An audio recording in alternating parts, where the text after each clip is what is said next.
சொல்லி நீயும் அப்பா மாதிரி பேசுற? நான் என்ன கல்யாணம் வேணாம்னு சொல்றேன்.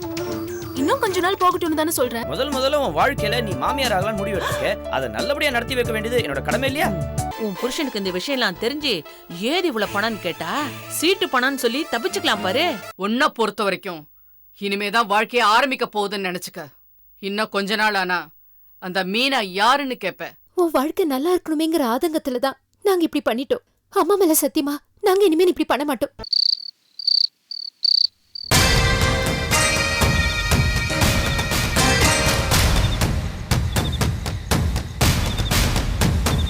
என்ன சுமதி, இன்னும் சீட்டே முடியல, அதுக்குள்ள இடையில வந்து பணத்தை கேட்டா எப்படி? என்னால முடியாதுக்கா, அதனாலதான் நான் விளைக்கிறேன்னு சொல்றேன். முதல் சீட்டுக்கு தான் உன்னால முடியாதுன்னு விலைக்கிட்ட, இப்ப ரெண்டாவது சீட்டுக்கும் சொன்னா எப்படி? எனக்கு எக்ஸ்ட்ரா பணம் எல்லாம் வேண்டாங்க. நான் கட்டின பணத்தை மட்டும் திருப்பி கொடுத்தா நான் விளைக்கிறேங்க. நீ இப்ப எதுக்கு விளைக்கிறேன்னு எனக்கு தெரியும். அந்த போலீஸ்கார பொண்டாட்டி கிட்ட போய் சீட்டு கட்ட போற, அப்படிதானே? ஆமா, நான் அவங்க கிட்டதான் கட்ட போறேன். அதுக்கு என்ன இப்போ? என்னம்மா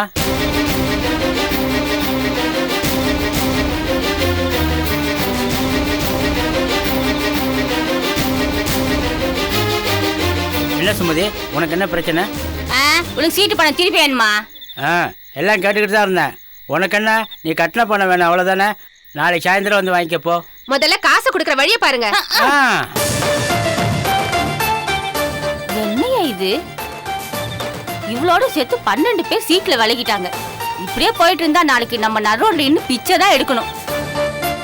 நம்ம ஏரியால இருக்க எல்லா பொம்பளைகளும் அந்த போலீஸ்கார பொண்டாட்டிட்டு போய் சீட்டு போட ஆரம்பிச்சிட்டாங்களாம். அதாண்டி என்னால நம்ப முடியல. அந்த ஏசி சண்முகம் ரொம்ப நேர்மையான ஆளு, அவர் பொண்டாட்டி அந்த மாதிரிலாம் பண்றாங்க. அதான் ஒரே குழப்பமா இருக்கு. அடப்போங்க, நீங்க வேற. முன்னோன்னா அந்த ஆள் அப்படி இருந்திருக்கலாம், இப்பெல்லாம் நிறைய லஞ்சம் வாங்க ஆரம்பிச்சிட்டானா. என்னடி சொல்ற? அட ஆமாங்க, நம்ம 3ஆவது தெருவுல எல்லாம் ஒருத்தி மல்லிகா, அவ புருஷன் கூட ஓடி போயிட்டான்னு சொல்லி கை குழந்தையோட வந்து நம்ம வீட்டுல உட்காந்துக்கிட்டு வேலை காட்டாலே அவளா? அவளேதான். இப்ப அவளுக்கு கமிஷன் ஆபீஸ்ல கூட்டி பெருக்கிற வேலை கிடைச்சிருக்கான். எப்படி தெரியுமா? 50,000 ரூபாய். அது ஏசி சண்முகத்துக்கு லஞ்சமா கொடுத்து சேர்ந்திருக்கா. என்னன்னு சொல்ற? அந்த ஆளு லஞ்சம் வாங்குறானா? அட ஆமாயா, அந்த மல்லிகா வந்து என்கிட்ட சொன்னா. நீ நான் விளக்கண மாதிரி கேட்டுனுக்குற? இல்லடி, அந்த ஏசி சண்முகம் அப்படிப்பட்ட ஆளு கிடையாது. ஒரு டீ குடிச்சா கூட டீ கடையில காசு கொடுத்துட்டு போறவன்டி.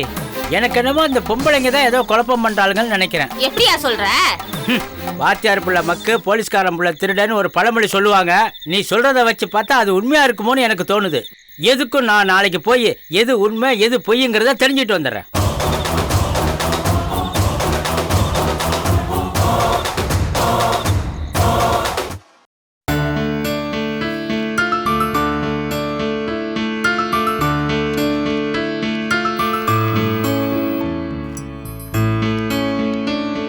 உனக்கு என்ன தைரியம் இருந்தா எனக்கு தெரியாம அந்த பொண்ணு பூஜா ஆபீஸ்ல போய் வேலைக்கு சேர்ந்திருப்ப? சொல்லியிருந்தா மட்டும் சம்மதிச்சிருப்பியா? அப்படியே சம்மதிச்சிருந்தாலும் அந்த பொண்ணுகிட்டயோ அவங்க அப்பா கிட்டயோ இந்த விஷயத்த லீக் அவுட் பண்ணியிருப்ப. என் பிளான் ஃபெயிலாக இருக்கும் இல்லையா? அம்மா, உனக்கு மட்டும் அந்த பொண்ணு பிடிச்சா ஓகேவா? எனக்கும் பிடிக்கணும்ல. இது என்ன ஒரு நாள் வாழ போகிற வாழ்க்கையா? காலம் பூரா நானும் அந்த பொண்ணு சந்தோஷமா வாழணும் இல்லையா? அதுக்காக தான் அந்த பொண்ணோட ஆஃபீஸ்லேயே சேர்ந்து அந்த பொண்ணு எனக்கு சூட்டபிளானு டெஸ்ட் பண்ணி பார்த்தேன். அடா அடா அடா, நீ முட்டாள் நினைச்சேன்டா. கொஞ்சோண்டு புத்திசாலித்தனம் எங்கேயோ ஒட்டிக்கிட்டு தான்டா இருக்கு. கொஞ்சோண்டு புத்திசாலித்தனம் ஒட்டிக்கிட்டு இருக்கா? அதுவும் இல்லங்கிறியா? மாம், ஏண்டா கத்துற? இந்த விஷயம் எல்லாருக்கும் தெரியணுமா? மானம் போகும். மாம், தாயே, மகமாயி, தமிழரசி, உன் பெர்மிஷன் இல்லாம அந்த பொண்ணோட ஆபீஸ்ல சேர்ந்தது தப்புதான். மன்னிச்சுக்கோமா. பாதி மன்னிப்பு தான், இன்னொரு பாதி தண்டனை. மன்னிப்பை விடு, தண்டனையை சொல்லு. இன்னைக்கு டின்னர் நீ தான் பண்ற. அது எனக்கு தண்டனை இல்ல, உனக்கு தான் தண்டனை. அந்த தண்டனை நாங்க பாத்துக்கிறோம், நீ போய் தோசையை பார். ஏய் இரு, டின்னர் மெனு சொல்றேன். மிளகு தோசை, கொத்தமல்லி சட்னி. சரி. ஏய் இரு இரு, இன்னும் 2 more ஐட்டம் சொல்லணும். மிளகு தோசை, கொத்தமல்லி சட்னி, தக்காளி தொக்கு, தென் இட்லி பொடிய தோசை மேல தூவி மடிச்சு கொடுக்கணும். இதெல்லாம் இன்னைக்கு ராத்திரிக்கு தானே? இன்னும் முடியல. இதெல்லாம் ஜீரணம் பண்றதுக்கு நீர் மோர் தாளிச்சு இருக்கணும். போ போ சீக்கிரம் போ. இட்லி பச்சடி இதெல்லாம் போய் ஹோட்டல்ல வாங்கி வரேன். தொலைச்சு விடுவேன், நீ தான் பண்ணணும். 15 minutesல கீழே வந்துரு. ரெடியா இருக்குமா? நான் இருக்க மாட்டேன். ஏய்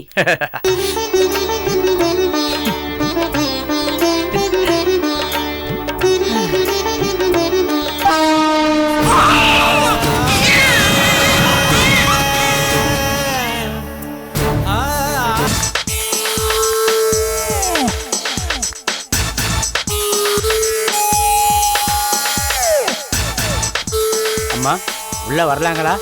வாங்க. வணக்கங்க. வணக்கம்மா. வணக்கம். என் பேர் திருப்பதி. என்ன உங்களுக்கு தெரியுமோ தெரியாதோ எனக்கு தெரியாது. ஆனால் உங்களையும் ஏசியாவையும் எனக்கு நல்லாவே தெரியும். என்னம்மா அப்படி பார்க்குறீங்க? நானும் இந்த ஏரியாவில் தான் இருக்கேன். இப்போ உங்கள்கிட்ட சீட்டு கட்டுறவங்க அத்தனை பேரும் ஏற்கனவே என்கிட்ட சீட்டு கட்டிக்கிட்டு இருந்தவங்க தான். என்னை பற்றி சொல்லியிருப்பாங்களே. தப்பா எடுத்துக்காதீங்க. இப்ப வரைக்கும் உங்களை பத்தி யாரும் சொல்லலை. உங்ககிட்ட சீட்டு பணம் கட்டுற அத்தனை பேருமே ஏற்கனவே என்கிட்ட கட்டிட்டு இருந்துட்டு இப்போ என்னை கட்டி விட்டாங்க. இந்த தொழிலை தான் பல வருஷமாக நான் செஞ்சுட்டு இருந்தேம்மா. இப்போ எனக்கு வேறு தொழிலும் தெரியாது. அதான் உங்கள்கிட்ட ஒரு உதவி கேட்டு போகலான்னு வந்தேன். உதவியா? என்ன உதவி? அது வேற ஒன்றும் இல்லைம்மா. இப்போ நீங்கள் நடத்திக்கிட்டு இருக்கீங்களா சீட்டு பிஸ்னஸ்ஸு, அதில் என்னையும் பார்ட்னராக சேர்த்துக்கிட்டிங்கன்னா உங்களுக்காக நான் உழைப்பேன்.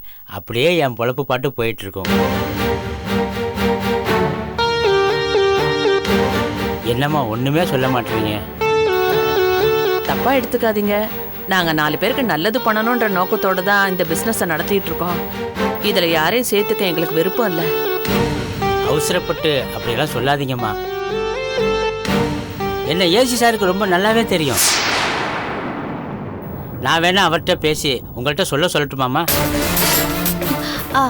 ஐயோ, அவர்கிட்ட இதை பத்திலாம் சொல்லாதீங்க. ஏம்மா? நாங்க சீட்டு நடத்துற விஷயம் அவருக்கு தெரியாது. அப்படி வாங்கடி வலிக்கு போலீஸ்காரன் வீட்டிலே திருட்டு கழுதைங்களா?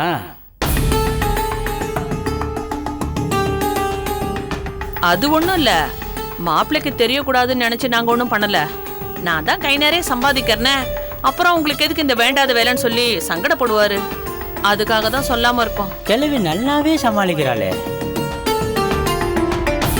அதுவும் நல்லதுதாம்மா. எதுக்கு ஏசி சாரை தொந்தரவு பண்ணிக்கிட்டு அவருக்கு தெரியாமலே பண்ணுங்க. சரிங்கம்மா, நீங்க என்ன பார்ட்னரா சேர்த்து காட்டியும் பரவாயில்ல.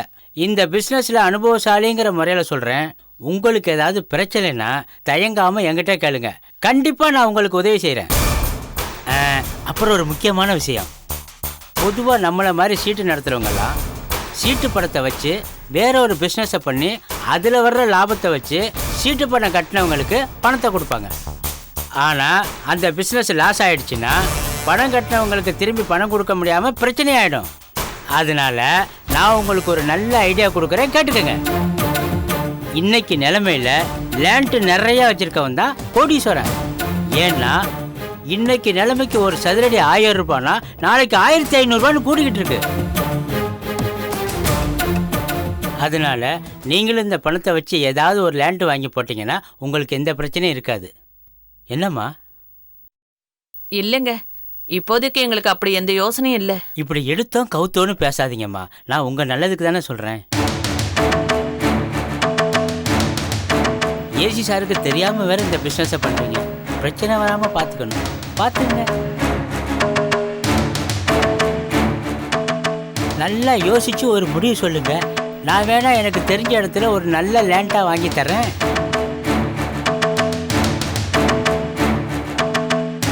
என்னம்மா நான் சொல்றது? அப்ப நான் போயிட்டு வர்றேம்மா. ஒரு நல்ல முடிவா சொல்லுங்க. வர்றேம்மா.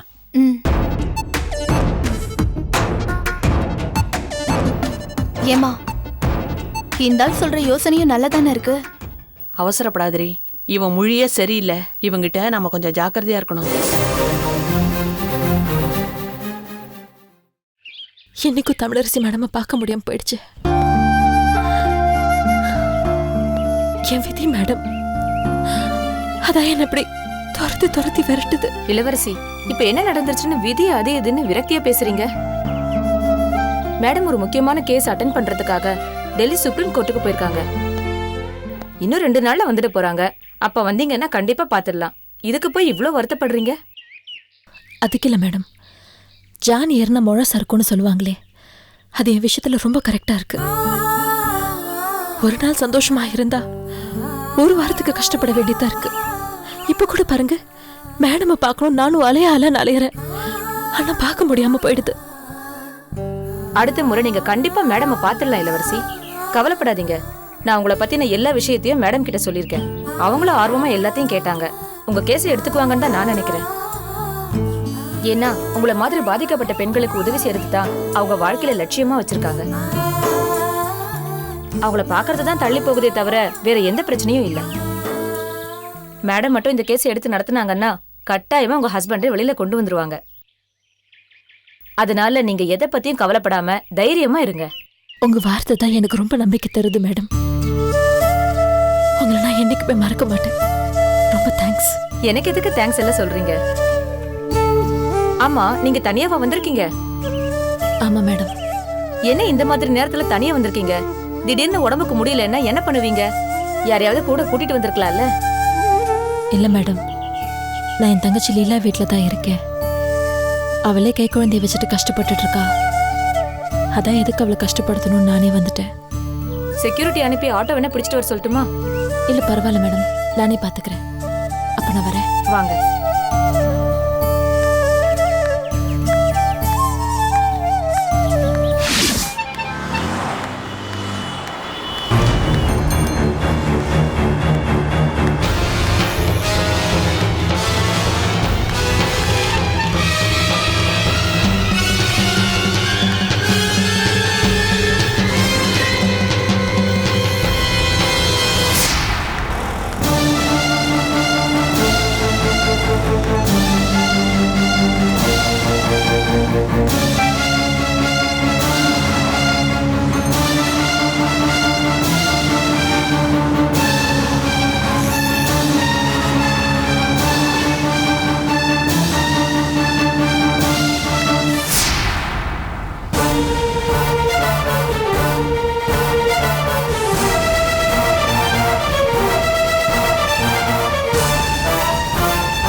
உங்க கம்ப்யூட்டர் சென்டர்ல செக்யூரிட்டி ட்ரெஸ் போட்டு தான் வேலை செய்யணுமா கிருஷ்ணா? ஏதோ ஒயிட் காலர் ஜாப்னு சொன்னீங்க, இதுதானா?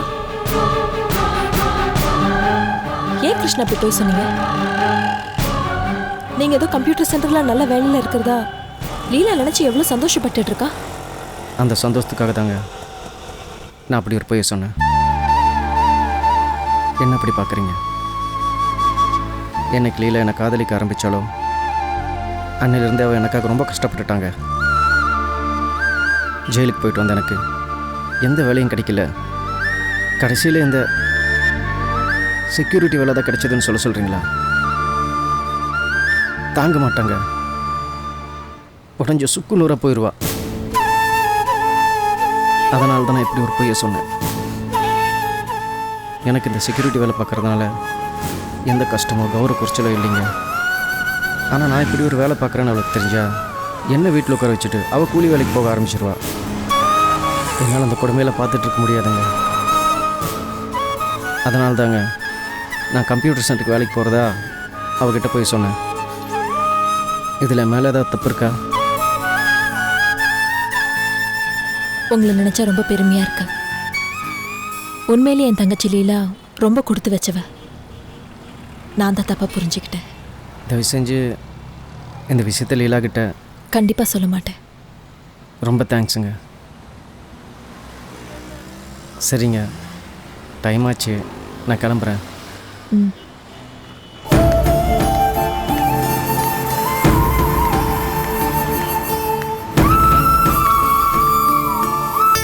மண்டபத்துல இருந்து 150 சேர் வரணும்.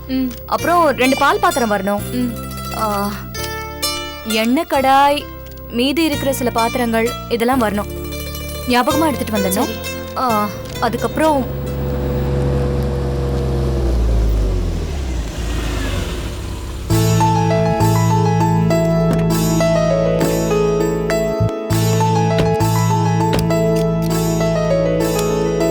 வாங்க. வேலையெல்லாம் மும்முரமா நடந்துட்டு இருக்கு போட்டிருக்கு. இவங்க பேர் கீதா, என் கூட பேங்க்ல வேலை பார்த்துட்டு இருக்காங்க. வணக்கம். வணக்கம். நெக்ஸ்ட் வீக் இவங்க பொண்ணுக்கு பர்த்டே. 100 பேருக்கு டின்னர் வேணும்னு என்கிட்ட சொல்லிட்டு இருந்தாங்க. நான் தான் உங்களை பத்தி சொல்லி இங்க கூட்டிட்டு வந்துட்டேன். இந்த பாருங்க, இந்த ஆர்டரை மட்டும் நீங்க நல்லபடியா பண்ணிட்டீங்கன்னா எங்க பேங்க்ல ஒர்க் பண்ற அத்தனை ஸ்டாஃப்ஸோட விசேஷத்துக்கும் உங்களோட கேட்டரிங் தான். அப்படியே நீங்களும் உங்க பிசினஸை டெவலப் பண்ண மாதிரி இருக்கும்ல. கண்டிப்பா நல்லா செஞ்சு கொடுத்துடலாம் சூர்யா. அதுல உங்களுக்கு எந்த சந்தேகமும் வேண்டாம். மேடம், உங்களுக்கு எந்த மாதிரி ஐட்டம் செய்யணும்? வெஜ்ஜா நான்வெஜ்ஜா? வெஜ் தான். வெஜ் ஐட்டத்திலேயே நாம ஏதாவது புதுசா ட்ரை பண்ணலாமா? புதுசாவா? என்னென்ன சொல்லுங்க பார்க்கலாம். எல்லாரும் போடுற யூஷுவல் ஐட்டமை விட நாம வெஜ் புலாவ், சப்பாத்தி தால், ரச சாதம், தயிர் சாதம் போடுறத விட்டுட்டு நாம குலாப் ஜாமுன், கேரட் அல்வா, முந்திரி கேக்கு, பாயாசம்னு வித்தியாசமா கொடுப்போம். பர்த்டே பார்ட்டிக்கு வரவங்களுக்கும் இது ஒரு வித்தியாசமான விருந்தா இருக்கும்ல. உங்க ஐடியா எல்லாம் நல்லா தான் இருக்கு. ஆனா அதுக்கு அதிகமா செலவாகும் போல இருக்கே. இல்ல மேடம், இதுக்கெல்லாம் அதிகம் செலவாகாது. ஒரு இலைக்கு 100 ரூபாய் தான் ஆகும். ஒரு இலைக்கு 100 ரூபாய் தானா? ரொம்ப சீப்பா இருக்கும் போல இருக்கே. ஆமா மேடம், ரொம்ப சீப்பான விலைக்கு தான் கொடுக்கறோம். ஏன்னா நாங்க இப்பதான் இந்த தொழில இறங்கியிருக்கோம். எங்களுக்கு லாபம் முக்கியம் இல்ல, கஸ்டமர் தான் முக்கியம். அதான் குறைஞ்ச விலையில குவாலிட்டியான ஃபுட்டை கொடுக்கறோம். எங்களோட சர்வீஸும் டேஸ்டும் உங்களுக்கு பிடிச்சிருந்தா நீங்க 4 பேருக்கு ரெக்கமெண்ட் பண்ணுவீங்கல்ல, அதான் எங்களுக்கு லாபம். நீங்க என் மகளோட பர்த்டே பார்ட்டிய சிறப்பா செஞ்சு கொடுத்துட்டீங்கன்னா எங்க சொந்தக்காரங்க வீட்ல நடக்கிற எல்லா விசேஷங்களுக்கும் உங்க கேட்டரிங் சர்வீஸையே புக் பண்ணிடுவோம். ஆனா அது நடக்கிறது உங்க கையில தான் இருக்கு. அதெல்லாம் எந்த குறையும் இல்லாம நாங்க செஞ்சு கொடுத்துடுறோம்.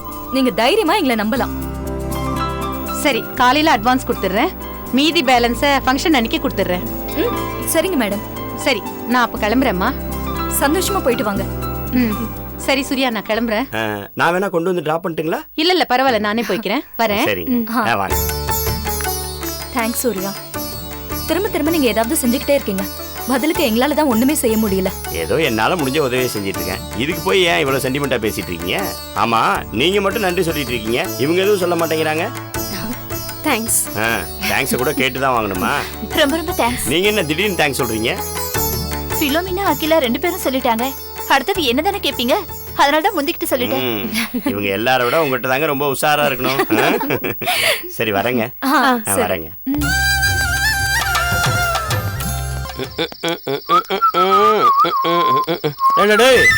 வரும்போது விசுலோட வர ரொம்ப சந்தோஷமா இருக்க போல இருக்கு. ஆமா, ரொம்ப சந்தோஷமா தான் இருக்கேன். நம்ம கீழ் வீட்டு பொண்ணுங்களுக்கு புதுசா ஆர்டர் பிடிச்சி கொடுத்தேன், அதுதான் சந்தோஷமா இருக்கேன். வெரி குட்ரா, இப்படிதான் இருக்கணும். ஆதரவு இல்லாதவங்களுக்கு நீ உதவியா இருக்கணும்னு நினைக்கிற பத்தியா? I like it very much. ஆனா என்ன ஆனா? இல்லடா, எல்லாருக்கும் நல்லது நடக்கணும்னு நினைக்கிற நீ உனக்கு நல்லது நடக்கணும்னு நினைக்க மாட்டேங்கிற பத்தியா? நீ என்ன சொல்றேன்னு எனக்கு புரியல. டேய், நான் உனக்கு 5-6 பொண்ணுங்க போட்டோ காமிச்சு இதுல யார் பிடிச்சிருக்குன்னு சொல்றா, அவங்களே உனக்கு கல்யாணம் பண்ணி வைக்க சொன்னேன்ல, நீ இது வரைக்கும் பதிலே சொல்லல. அப்படின்னு என்ன அர்த்தம்? அந்த பொண்ணு உனக்கு பிடிக்காம இருந்திருக்கலாம், இல்ல நீ யாராவது காதலிச்சிருக்கலாம். யாராவது காதலிக்கிறியா? சொல்லு, அந்த பொண்ணையும் முடிச்சு வச்சிடறேன். இப்பதான் காதலிக்க ஆரம்பிச்சிருக்கேன், கன்ஃபார்ம் ஆன உடனே நானே சொல்லிடுறேனே. அப்படி போடுற அருவாள சைலண்டா இருந்துகிட்டு ஒரு பொண்ணுக்கு ரூட்டு போட்ட பத்தியா? அசல் எல்லாம் அப்பா மாதிரியே பொல்லாதவன்டா நீ. யோ, வயசாயும் உன்ன மாதிரி நான் ஒன்றும் சொல்லுல. எனக்கு ஏற்ற ஒரு பொண்ணை நானே செலக்ட் பண்ணிட்டேன், அவ்வளோதான். அட ஏன்டா கோச்சுக்கிற? இந்த வயசுல லவ் பண்ணாட்டி தான் தப்பு.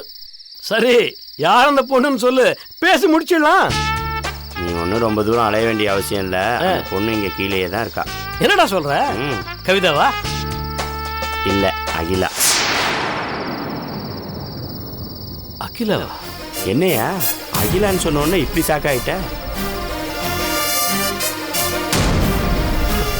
ஆமாடா, நிஜமாவே ஷாக் ஆயிட்ட. அந்த பொண்ணு உனக்கு சரியான ஜோடி இல்லடா.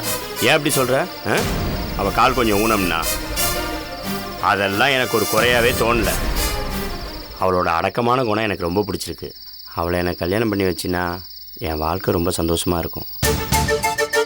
ப்ளீஸ், இந்த கல்யாணத்துக்கு ஒத்துக்கப்பா. முதல்ல அந்த பொண்ணு இந்த கல்யாணத்துக்கு ஒத்துக்கலான்னு பாருங்க. அப்போ அவ ஒத்துக்கிட்டா உனக்கு சம்மதம் தானே? சத்தியமா சொல்றேன், அந்த பொண்ணு இந்த கல்யாணத்துக்கு ஒத்துக்கவே மாட்டேன். ஏன் அப்படி அவசரமா பேசுற? உன் கருணாக்கை வச்சுட்டு நீ சும்மாவே இருக்க மாட்டியா? டேய், அந்த பொண்ணு இந்த வீட்டுக்கு மருமகளா வருதுல எனக்கு ரொம்ப சந்தோஷம்டா. ஆனா அவ ஏற்கனவே இன்னொரு வீட்டுக்கு மருமகளா போயிட்டான். என்னையா சொல்ற? ஆமாடா, அவளுக்கு எப்போ கல்யாணம் ஆயிடுச்சு. அதனால தான்டா சொல்றேன், இந்த கல்யாணம் ஒத்து வராதுன்னு. இல்லப்பா, இப்பதான் நான் அவளை இன்னும் அதிகமா காதலிக்கிறேன்.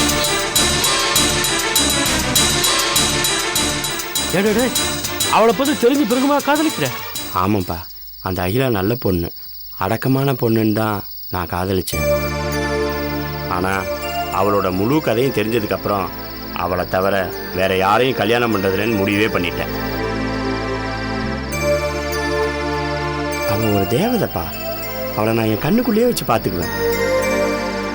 அவள் வாழ்க்கையில் சந்தோஷத்தை தவிர இனிமே வேற எதுவுமே இருக்கக்கூடாது. அந்த வாழ்க்கையை என்னால் மட்டும்தான்ப்பா கொடுக்க முடியும். ஏண்டடே, இந்த விஷயத்துல ரொம்ப அவசரப்படாதடா. ஏன்னா அந்த பொண்ணு சூடு கண்ட பூனை. ஒருவேளை கல்யாணத்தை வெறுத்தாலும் இருக்கலாம். அதனால நேரம் வரும்போது நானே அந்த பொண்ணுகிட்ட பேசி உன் விருப்பத்தை சொல்லி அந்த பொண்ணோட சம்மதத்தை வாங்கிட்டு வரேன். சரியா? அது வரைக்கும் பொறுமையா இரு. ஓகே, போய் சாப்பிடு. போ.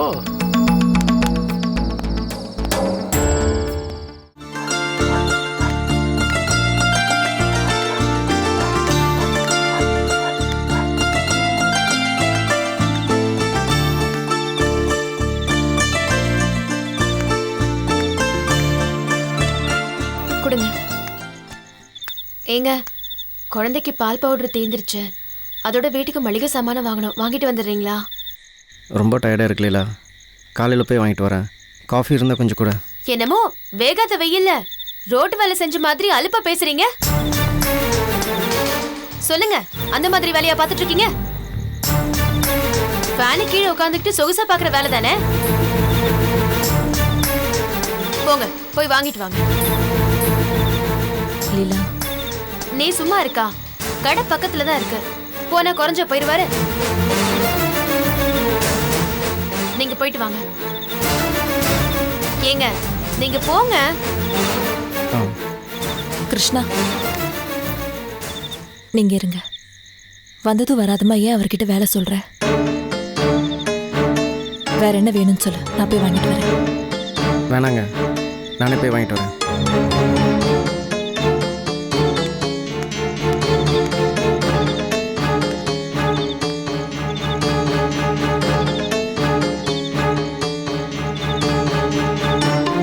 லீலா, இங்க வாமா. என்னக்கா?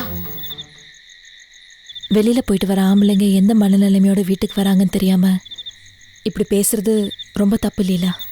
என்னக்கா, நான் இங்க இருக்கிற கடைக்கு தானே போக சொன்னேன். புருஷன் கூட இருக்கும் போது அவங்க அருமை தெரியாது. என்ன மாதிரி பிரிஞ்சிருக்கும் போது தான் அவங்க அருமை தெரியும். நீ பாட்டுக்கு சொல்லிட்ட, அவரும் வாங்கிட்டு வரேன்னு போயிட்டாரு. ஆனா நீ ஏன் முன்னாடி அப்படி சொன்னேன்னு அவர் மனசு கஷ்டப்பட்டிருக்கோம் இல்லையா? புருஷ மனசு புரிஞ்சு நடந்து கொள்ளலாம். நம்ம வாழ்க்கையை சந்தோஷமா வாழ்றது நம்ம கையில தான் இருக்கு. புரியுதா? புரிஞ்சுதுக்கா.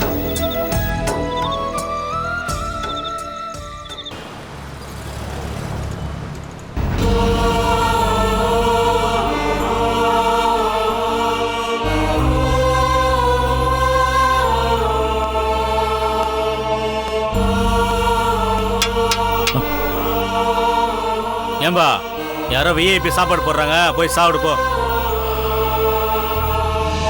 போய் சாப்பிடுப்பா போ. ஏன் பட்டினி கிடக்குற?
தட்ட சரியா பிடி.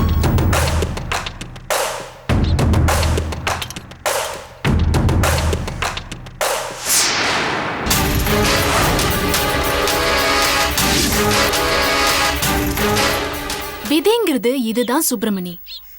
1000 பேருக்கு சம்பளம் கொடுத்துட்டு இருந்த நீ இன்னைக்கு என்கிட்ட கையேந்தி நிக்கிற நிலைமை வந்துருச்சு பாத்தியா?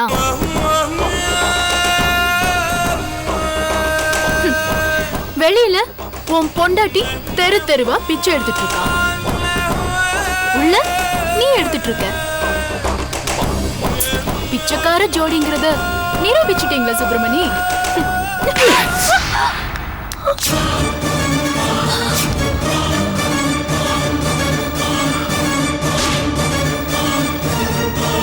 தப்பு செய்யாத என்ன ஜெயிலுக்குள்ள இருக்க வச்சிட்டேடி. உன்னை கொன்னுட்டு அப்புறம் நான் தண்டனை அனுபவிக்கிறேன்டி. உன்னை கொல்லாம விட மாட்டேன்.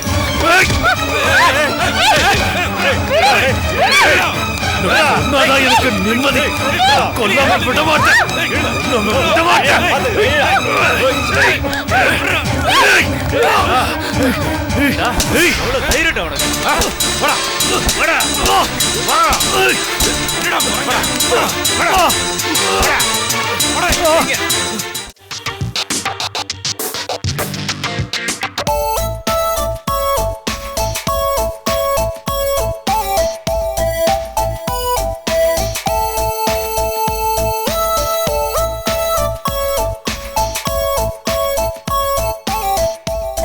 சரி, எல்லாரும் இப்போ கவனமா கேளுங்க.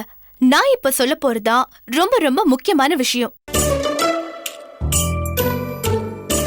அதாவது நீங்க ஒருத்தர் 10,000 ரூபாய் கட்டி இந்த திட்டத்துல சேர்றீங்க. அப்போ நீங்க தான் ஏ. உங்களுக்கு கீழே 2 பேரை சேர்த்து விடணும். அதாவது பி, சி. அப்படி சேர்த்து விட்ட உடனே உங்களுக்கு, அதாவது ஏக்கு 5,000 ரூபாய் தருவோம். பியும் சியும் அவங்களுக்கு கீழே 2 பேரை சேர்த்ததும் உங்களுக்கு, அதாவது ஏவுக்கு நபர் ஒருத்தருக்கு 500 ரூபாய் வீதம் 2,000 ரூபாய் கிடைக்கும். இப்படி ஆள் கூட கூட உங்களுக்கு பணம் கிடைச்சுக்கிட்டே இருக்கும். நீங்க வீட்ல இருந்துகிட்டே ஆயிரக்கணக்கில் சம்பாதிக்கலாம். அது மட்டும் இல்ல, முதல்ல யாருக்கு கீழே 100 கஸ்டமர் சேர்றாங்களோ அவங்களுக்கு ஃப்ரீயா ஃபாரின் டூர் போறதுக்கு எங்க செலவுல நாங்களே ஏற்பாடு பண்ணி கொடுக்கறோம். நீங்க விரும்பினா எந்த நாட்டுக்கு வேணா போலாம்.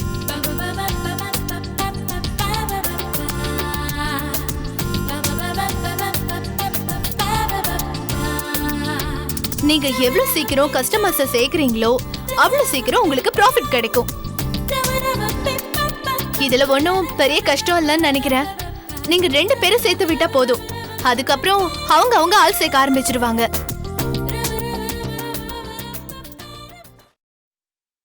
அடுத்து நம்ம பார்க்க போறது ஒரு ஸ்பெஷல் திட்டம். அதுதான் ரொம்ப முக்கியமானது. அது என்னன்னு பாத்தீங்கன்னா,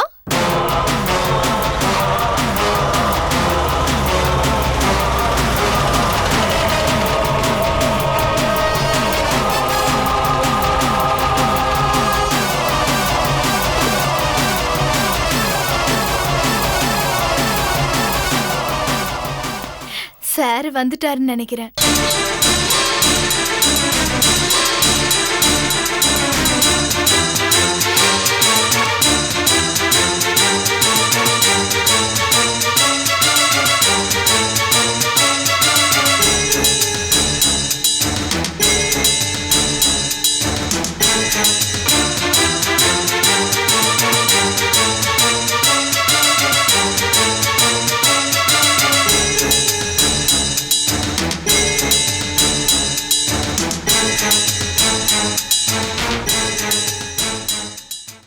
உள்ளவா.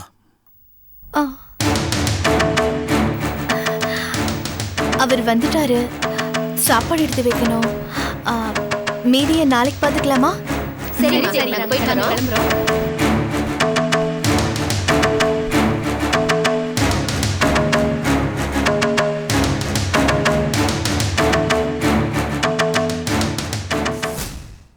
ஜெயந்தி, இத பத்தி ஏதாவது கேட்டா? நான் பாத்துக்கிறேன். இது புடி.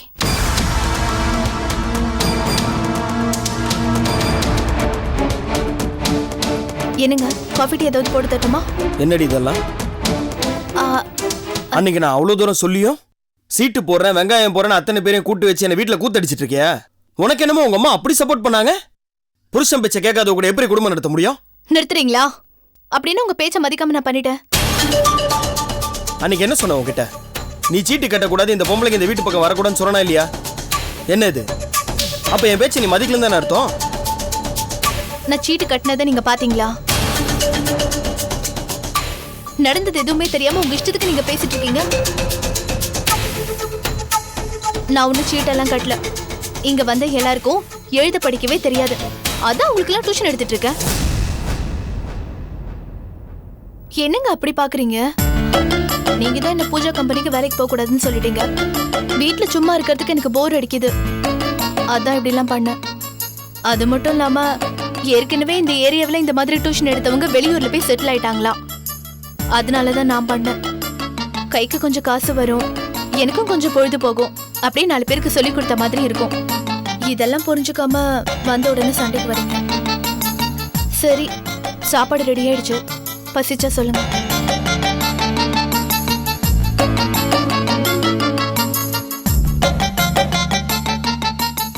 ஏண்டி ஏதாவது சந்தேகம் வந்துருச்சா? அப்படி ஒன்றும் தெரியல. ஆனா அவருக்கு பிடிக்கலன்னு மட்டும் தெரியுது. அதான் ஏதோ சொல்லி சமாளிச்சிட்டேன். யாருக்கு தெரியும் திடீர்னு வந்து நிப்பாருன்னு? அதுக்காக எப்ப வருவீங்க எப்ப வரமாட்டீங்கன்னு கேட்டுட்டே இருக்க முடியும்? நீ ஏண்டி கட்டன் ரேட்டா கேக்குற? மத்தியானம் சாப்பாட்டுக்கு வருவீங்களா? எப்போ வருவீங்க? உங்களுக்கு என்ன சமையல் பண்ணி வைக்கணும்னு அப்படியே நாசுக்கா கேளு. வேண்டாம் சாமி, எங்க அப்பா குதிரைக்குள்ள இல்லைன்னு நானே காட்டி கொடுத்த மாதிரி ஆயிடும். இப்ப என்ன பண்ண சொல்ற? ஆமா, இத்தனை நாள் கேட்டிருந்தா பிரச்சனை இல்ல. இப்ப திடீர்னு கேட்டா சந்தேகம் வராது. இப்ப அதுக்கு என்னதான் வழி? இனிமே யாரையும் வீட்டுக்கு வர வச்சு பேசக்கூடாதுமா. அது நல்லதில்ல. நம்ம எங்கேயாவது வெளியே வச்சு பேசுறதா நல்லது. எது எப்படியோடி, இதை மட்டும் நாம நிறுத்திடக்கூடாது. அதுக்கு என்ன வழியோ அதை யோசி. அப்புறம் இன்னைக்கு கலெக்ஷன் ஆன பணத்தை எடுத்துட்டு போய் பொட்டியில வை. அப்புறம் சாந்தி 10,000 ரூபாய் தரேன்னு சொன்னால, போய் அதை போய் வாங்கிட்டு வந்துரு. இல்ல அவர் சாப்பாடு கேட்டாருன்னா? நான் போடுறேன்டி, நீ போ.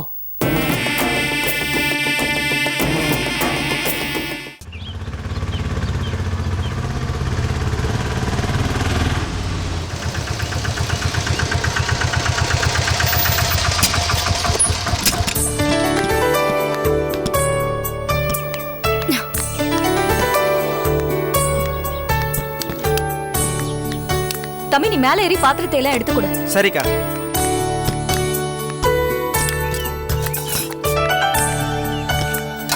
இங்க கொடு. நீ சும்மா இரு, நான் பாத்துக்கிறேன். அக்கா இது ரொம்ப வெயிட்டா இருக்கும், அண்ணனை வச்சு இறக்கிறேன். சரி அண்ணா கொஞ்சம் வாங்கண்ணே, இதை கொஞ்சம் இறக்கிடுவான். என்னங்க ஃபங்க்ஷன்லாம் நல்லபடியா முடிஞ்சுதா? முடிஞ்சது. விசேஷ வீட்டுல சாப்பாடை பத்தி என்ன சொன்னாங்க? ரொம்ப நல்லா இருக்குன்னு சொன்னாங்க. அது மட்டும் இல்லாம அடுத்த வாரம் உங்க குழந்தைக்கு காது குத்து வச்சிருக்காங்க. அதுக்கும் எங்க ஃபுட்டையே சப்ளை பண்ண சொல்லிருக்காங்க. கேட்கவே ரொம்ப சந்தோஷமா இருக்குங்க. எப்படியோ கூடிய சீக்கிரமே கேட்டரிங் சர்வீஸ்ல ரொம்ப பெரிய ஆளா வந்துருவீங்க. அதுக்கப்புறம் என்ன காரு பங்களான்னு வாங்கி செட்டில் ஆயிடுவீங்க. இதுக்கெல்லாம் மூல காரணமே நீங்க தாங்க. நீங்க மட்டும் நீ கரெக்டான நேரத்துல இந்த மாதிரி ஒரு ஐடியா கொடுக்காமலோ இல்ல பணம் கொடுக்காமலோ இருந்திருந்தீங்கன்னா எங்களால இந்த நிலைமைக்கு வந்திருக்கவே முடியாது. ஆமா ஆமா, எல்லாம் இப்ப இப்படிதான் சொல்லுவீங்க. நாளைக்கு வசதி வாய்ப்புலாம் வந்தோன்னா என் நினப்பெல்லாம் இருக்குமா உங்களுக்கு? என்னங்க இப்படி சொல்லிட்டீங்க? நீங்க எங்களுக்கு மறக்கக்கூடிய ஆளா என்ன?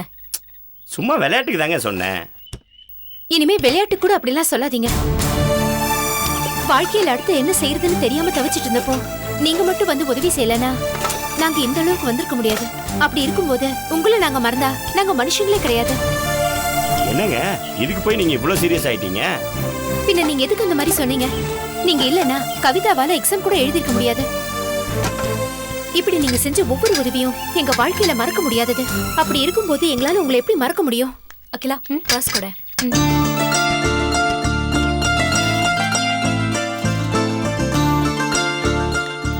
இந்தாங்க. என்னங்க இது? அன்னைக்கு கவிதாக்கு எக்ஸாம் ஃபீஸ் கட்டினீங்கல்ல, அந்த பணம். இதுக்கு என்னங்க இப்ப அவசரம்? வைங்க, நான் மெதுவா வாங்கிக்கிறேன். அவசரமோ அவசரம் இல்லையோ, என்கிட்ட பணம் இருக்கும்போதே வாங்கிக்கோங்க. சொன்னா கேளுங்க. இருக்கிற பணத்தை எல்லாத்தையும் என்கிட்ட கொடுத்துட்டீங்கன்னா திடீர்னு ஆர்டர் வந்துச்சுன்னா என்ன பண்ணுவீங்க நீங்க? வைங்க உள்ள. இல்லங்க, கடன் அன்பு முறிக்கும்னு சொல்லுவாங்க. உங்க அன்பு முறிஞ்சிடக்கூடாதுன்னு தான் சொல்றேன். என்னங்க வாங்கிக்கோங்க. ஏங்க இதை நான் கடனா நினைச்சு செய்யல. உங்க வீட்டுல நான் ஒருத்தன்ற உரிமையில செஞ்சேன். நீங்க சொன்ன மாதிரி இதை கடனா நினைச்சீங்கன்னா எனக்கு பணமா திருப்பி தர வேணாம். அதுக்கு பதிலா கவிதா நல்லா படிச்சு பாஸ் பண்ணா போதும். அதனால இனிமே கடன் அன்பு முறிக்கும் எலும்பு முறிக்கும்னு சொல்லி பணத்தை தூக்கிட்டு வந்து நிக்காதீங்க. சரியா? நான் வரேங்க. சரி அகிலா, நீ போய் கதவு தர. நான் எல்லாத்தையும் உள்ள எடுத்து.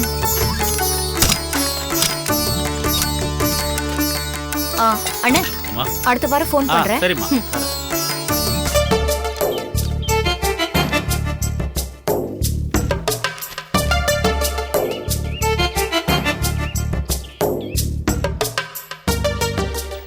இது காலங்கத்துல பழைய பத்திரத்தை வச்சு நோண்டிட்டு கிடக்குற? தாம்பரத்துல ஒரு இடம் ரொம்ப நாளா விற்காம கிடக்குன்னு சொன்னல, ஆமா, அதோட பத்திரம் தான் இது. யோ, அந்த இடத்துல ஏதோ வில்லங்க இருக்கு, அது அரசாங்கத்தோட இடம்னு சொன்ன. ஆமாடி, அதை தான் ஏசி பொண்டாட்டி ஜெயந்திட்ட விற்க போறேன். என்னையா சொல்ற? ஆமா, அவங்க தான் எனக்கு கிடைச்ச எழுச்சா வாங்க, அவங்க தலையில மிளகா அரைச்சிட வேண்டியதான். அந்த இடத்துல போலீஸ் ஸ்டேஷன் வரப்போகுதுன்னு வேற சொன்ன. ஏதாவது பிரச்சனை ஆயிட்டு போதியா? அதெல்லாம் ஒரு பிரச்சனையும் வராது. நாளைக்கே அரசாங்கம் அந்த இடத்துல போலீஸ் ஸ்டேஷன் கட்ட போகுது.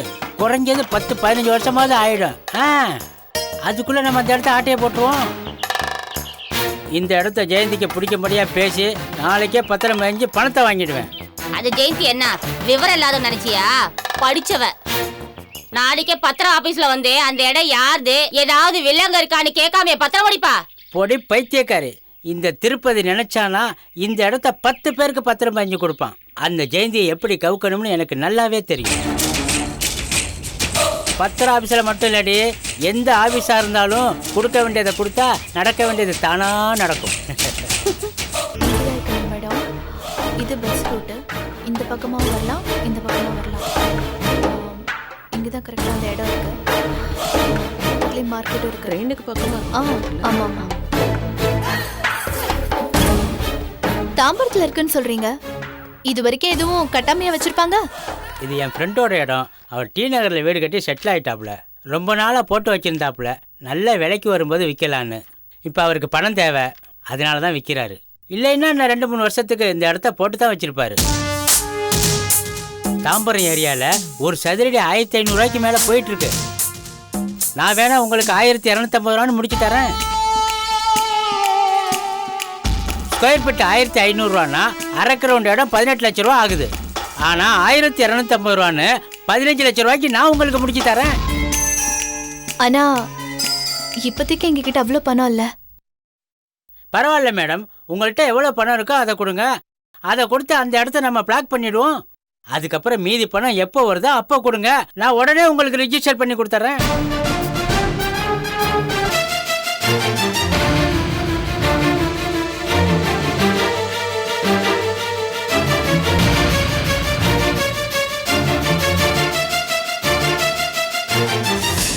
அப்புறம் என்ன, அம்மாவே சரின்னு சொல்லிட்டாங்க. சட்டு போட்டுன்னு போய் பணத்தை எடுத்துருவாங்க. நான் கொடுத்து பேசி முடிச்சுட்டு வந்துடுறேன். இடத்த பார்க்காம எப்படி பணத்தை கொடுக்கறது? என்னம்மா, என் மேல உங்களுக்கு நம்பிக்கை இல்லையா? என்ன விடுங்க, இது கவர்மெண்ட் பத்திரம், போய் சொல்லுமா. நான் அதுக்கு சொல்லல தம்பி, இடம் எங்களுக்கு பிடிக்கணும்ல. கண்டிப்பா உங்களுக்கு அந்த இடம் பிடிக்கும். இல்ல இடத்த பார்த்துட்டு தான் பணம் தருவேன்னு முடிவு பண்ணீங்கன்னா அதுக்குள்ள வேற எவனாவது அட்வான்ஸ் கொடுத்து தொலைச்சிட போறான். ஒண்ணு பண்ணுங்க, இப்போ உங்கள்கிட்ட எவ்வளவுதான் பணம் இருக்கு? ஒரு 5 லட்ச ரூபா இருக்கு. 5 லட்ச ரூபா இருக்குல்ல, அதுல இருந்து 2 லட்ச ரூபா பணத்தை கொண்டாந்து கொடுங்க. நான் என் ஃப்ரெண்டை பார்த்து கொடுத்துட்றேன். நாளைக்கு வந்து இடத்த பாருங்க. இடம் பிடிச்சிருந்தா மேற்கொண்டு 3 லட்ச ரூபாய் கொடுங்க. அப்படி அந்த இடம் உங்களுக்கு பிடிக்கலைன்னா கொடுத்த அந்த 2 லட்சத்தையும் வாங்கி உங்கள்கிட்ட திருப்பி கொடுத்துட்றேன்.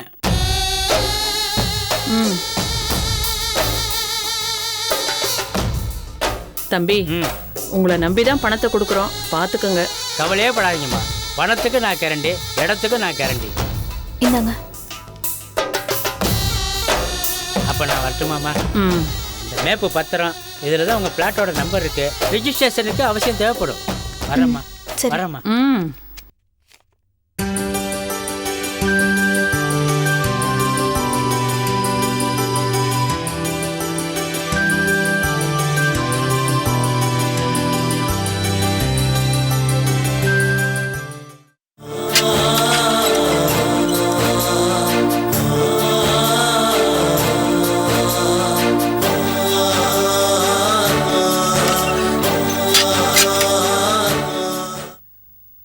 எப்படி இருக்கீங்க? நல்லா இருக்கேம்மா. நீ எப்படி இருக்க?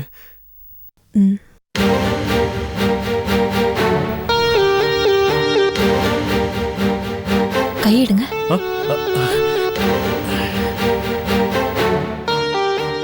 என்ன பாருங்க, திரும்பி என்ன பாருங்க. என்னங்க, என்னாச்சு? முகமேல இவ்வளவு காயமா இருக்கு. அது ஒண்ணு இல்லம்மா. என்ன ஒண்ணு இல்லன்றீங்க? இத்தனை இடத்துல அடிபட்டு இருக்கு, என்ன ஆச்சுங்க? அது உண்மையை சொல்லுங்க, என்னாச்சு? ஓ இதுவா? அது பாத்ரூம்ல வழுக்கி விழுந்துட்டேம்மா. பாத்ரூம்ல விழுந்துட்டீங்களா? ஆமா, பாத்ரூம்ல தான் விழுந்துட்டேன். நிஜமா? பாத்ரூம்ல வழுக்கி விழுந்தா இத்தனை நேரத்துல அடிபடுமாங்க? சத்தியமாமா, பாத்ரூம்ல தான் விழுந்துட்டேன். பார்த்தா அப்படி தெரியலையே. நிஜமா தான் சொல்றீங்களா? ஆமாமா, போற வழியில பாத்ரூம் கிட்ட வழுக்கி விழுந்துட்டேன். அவ்வளவுதான். பாத்ரூம்ல வழுக்கி விழுந்துதான் இப்படி காயமாயிடுச்சு இல்லைங்க? நான் தான் இத்தனை தடவை சொல்றேன் இல்ல, மறுபடியும் அதே கேள்வியை கேட்டுட்டு இருக்க. அப்போ நான் சொல்றத நீ நம்பலையா? இந்த உலகத்துல நான் நம்புறது உங்களை மட்டும்தாங்க. ஆனா நீங்க என்னமோ போய் சொல்றீங்க, நீ உள் மனசு சொல்லுது. உண்மையிலேயே நீங்க பாத்ரூம்ல தான் வழுக்கி விழுந்தீங்கன்னா எங்க என் வயித்துல வளர நம்ம குழந்தை வேலை சத்தியம் பண்ணி சொல்லுங்க.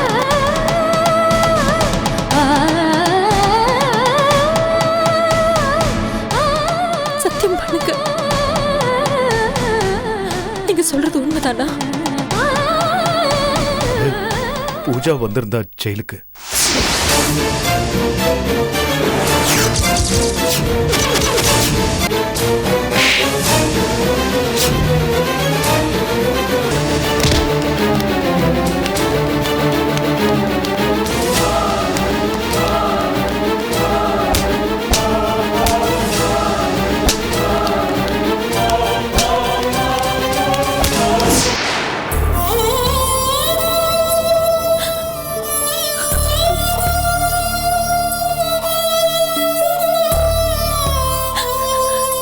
இவ்வளவு கஷ்டமா என்னால தன்னைக்கு வந்திருக்கு. அந்த பூஜா என்ன பழி வாங்குறதா நினைச்சுக்கிட்டு உங்களை இந்த மாதிரிலாம் பண்ணிருக்கா. எல்லாமே என்னால தாங்க. இத பாரு, என்னம்மா இது? எனக்கு உனக்குன்னு பிரிச்சு பேசுற? என்ன பொறுத்த வரைக்கும் நீ வேற நான் வேற இல்ல. நம்ம 2 பேரும் ஒண்ணுதான். என்னைக்கு நான் உன் கழுத்துல தாலி கட்டினேனோ அந்த நிமிஷத்துல இருந்து நான் அப்படிதான் நினைச்சிட்டு இருக்கேன். நடந்ததுக்கெல்லாம் நீதான் காரணம்னு நீயா நினைச்சுக்கிட்டு தயவு செஞ்சு உன் உடம்பு கெடுத்துக்காத. புரிஞ்சதா? அழாதம்மா, அழாத ப்ளீஸ். அம்மா, அந்த லாயர் தமிழரசி ஃபாரின்ல இருந்து வந்துட்டாங்களா? நீ போய் பாத்தியா அவங்கள? வந்துட்டாங்க, ஆனா பார்க்க முடியல. இந்த வாரத்துக்குள்ள எப்படியாவது அவங்கள பாத்துருவேன். சரிம்மா, உன் உடம்ப பத்திரமா பாத்துக்கோ. ரொம்ப அலைஞ்சு உடம்ப கெடுத்துக்காத.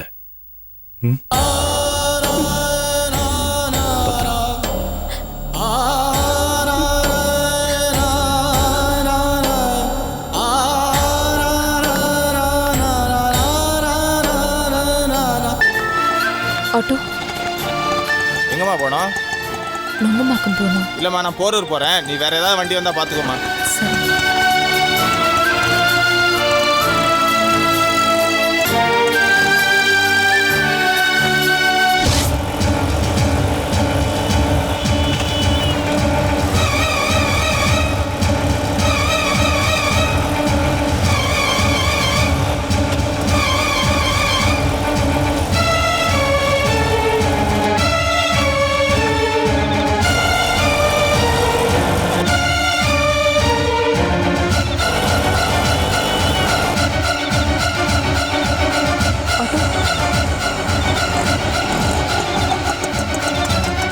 சாரிங்க, சவாரி இருக்கா? நான் பார்க்கல.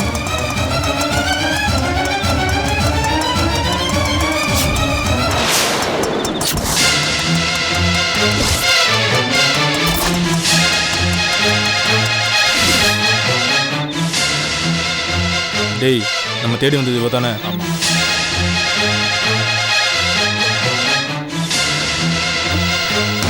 ஒருடா. ஏய்,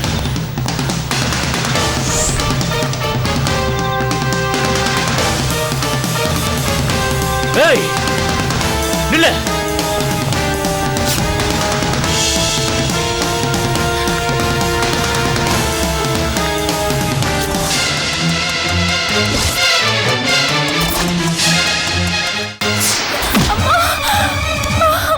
தப்பிக்கவா பாக்குற?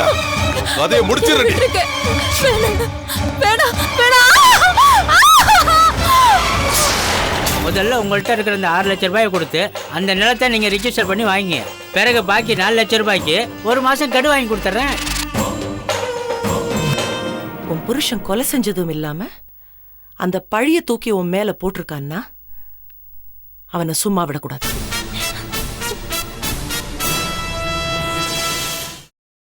Catch us on TV, Thandivan app, thandivan.com and YouTube.